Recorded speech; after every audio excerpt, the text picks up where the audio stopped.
Gajendra हिरेची post card ही एका पोस्टमनच्या आयुष्यामध्ये आलेल्या काही अनुभवांची कथा आहे. अलीकडे फिल्मचे जे फॉर्म्स बदललेले आहेत की एका चित्रपटामध्ये 3 वेगवेगळे ट्रॅक्स चालू असतात सायमल्टेनियसली. या चित्रपटामध्ये एका आयुष्यामध्ये आलेले 3 वेगवेगळे अनुभव आहेत. पोस्टमनचं आयुष्य तसं खूप इंटरेस्टिंग असतं आणि जो जेन्युइन पोस्टमन असतो त्याचे वर्षानुवर्षांचे ऋणानुबंध जुळतात, ज्यांना तो पोस्ट कार्ड किंवा पत्र नेऊन देतो. आणि तो जे पत्र नेऊन देतो त्याच्यावर त्या घरातल्या व्यक्तींचा मूड अवलंबून असतो.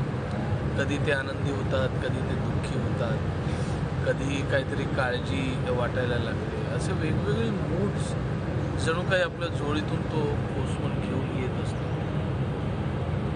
या चित्रपटामध्ये गिरीश कुलकर्णी पोस्टमनचा रोल करतो आहे आणि ती ज्या 3 कथा आहेत त्याच्यापैकी एका कथेचा नायक मी आहे.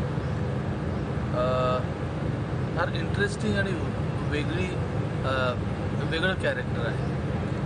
एका सैनिकाचा रोल मी करतो आहे आणि तो रोल एक्झॅक्टली काय आहे असं जर मी आता तुम्हाला सांगितलं तर तुम्ही चित्रपट जाऊन बघणार नाही, म्हणून मी तुम्हाला ती कथा आता सांगणार नाही. परंतु एका सैनिकाचा रोल आहे आणि फार इंटरेस्टिंग रोल आहे आणि त्याला एक खूप चांगला सुंदर असा ट्विस्ट आहे आणि ती फिल्म तुम्ही सगळ्यांनी बघावी असं वाटतं. गजेंद्र हिरेबरोबर माझी जवळजवळ 5वी की 6वी फिल्म आहे. आधी मला गजेंद्रकडे काम करताना आम्ही खूप जुने मित्र असलो तरी मला थोडंसं अनकम्फर्टेबल वाटायचं, पण आता मी त्याच्याकडे काम करताना एन्जॉय करायला याच्यासाठी लागलो की गजाकडे काम करणं ही एका एक्सप्लोरिंग ॲक्टरसाठी खूप चांगली संधी असते. स्वतःचं सेल्फ असॅसिनेशन करण्यासाठी, स्वतःचं सेल्फ ॲनलाइज करण्यासाठी, स्वतःबरोबर रिस्क घेण्यासाठी, स्क्रिप्टबरोबर रिस्क घेण्यासाठी आणि तुम्ही तुमचं कॅरेक्टर 10 दिशांनी इम्प्रोवाईज करू शकता. आणि त्यामध्ये गजा हा ॲक्टरचा डायरेक्टर होऊन काम करतो.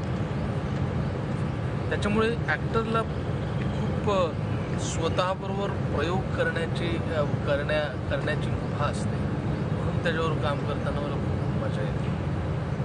ही फिल्म तुम्ही सगळ्यांनी बघावी आणि ती खूप तुम्हाला आवडेल. आणि विनय गानू जे आहेत या चित्रपटाचे प्रोड्युसर, ज्यांच्या आणि गजाच्या अनुमती फिल्ममध्ये पण मी काम केलेलं आहे. त्याच्यामध्ये पण एक छोटासा पण अतिशय गोड असा वेगळा रोल आहे. आणि फिल्म या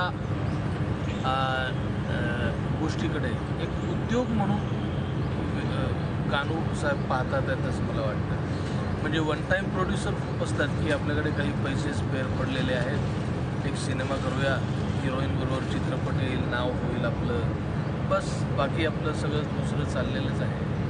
परंतु सिनेमा एक उद्योग, जे पैसे मिळतील त्याचं बरोबर प्लॅनिंग करून एक सिनेमा काढणे, त्याच्यातून थोडासा दुसरा पैसा उभा करणे, दुसरा त्याच्यात पैसा मिसळणे, मग दुसरा चित्रपट काढणे, मग दोन्हीपैकी एखादा चालला की 3-4 चित्रपटाची बेगमी करणे. अशा प्रकारे सिनेमाकडे एक उद्योग म्हणून पाहणारे विनय गानू आहेत असं वाटतं, कारण ते सलग आता 3री फिल्म पण करतायत. आणि नेहमीप्रमाणे गजाने कथा फार सुंदर वेगळ्या सूप मांडतो तो लोकांसमोर आणि म्हणूनच मला वाटतं ही पोस्टकार्ड पण त्याच्यामध्ये एक वेगळी फिल्म. गिरीशबरोबर काम करताना मजा येतो आहे, कारण त्याच्यामध्ये जो एक सहजपणा आहे, एक वल्नरेबिलिटी जी आहे ती, जर 2 ॲक्टर्सची ट्युनिंग चांगलं जमलं तर दोघांना एकमेकांबरोबर काम करायला पाहिजे. तसं मला असं वाटतं गिरीश हा अतिशय सहज अभिनेता आहे आणि म्हणून त्याच्याबरोबर तसं स्क्रीन शेअरिंग पहिल्यांदा आहे आणि त्याचं काम पण खूप आधीपासून पाहत आलेलो आहे. माझंही काम खूप पाहत आलेलं आहे आणि आम्हाला दोघांनाही सीन करताना खूप मजा आली. आता प्रत्यक्षात स्क्रीनवर जे काय मॅजिक घडतं ते स्क्रीनवर एडिटिंगमध्ये किती लॉस्ट होतं आणि किती राहतं याच्यावर, पण मजा आली गिरीश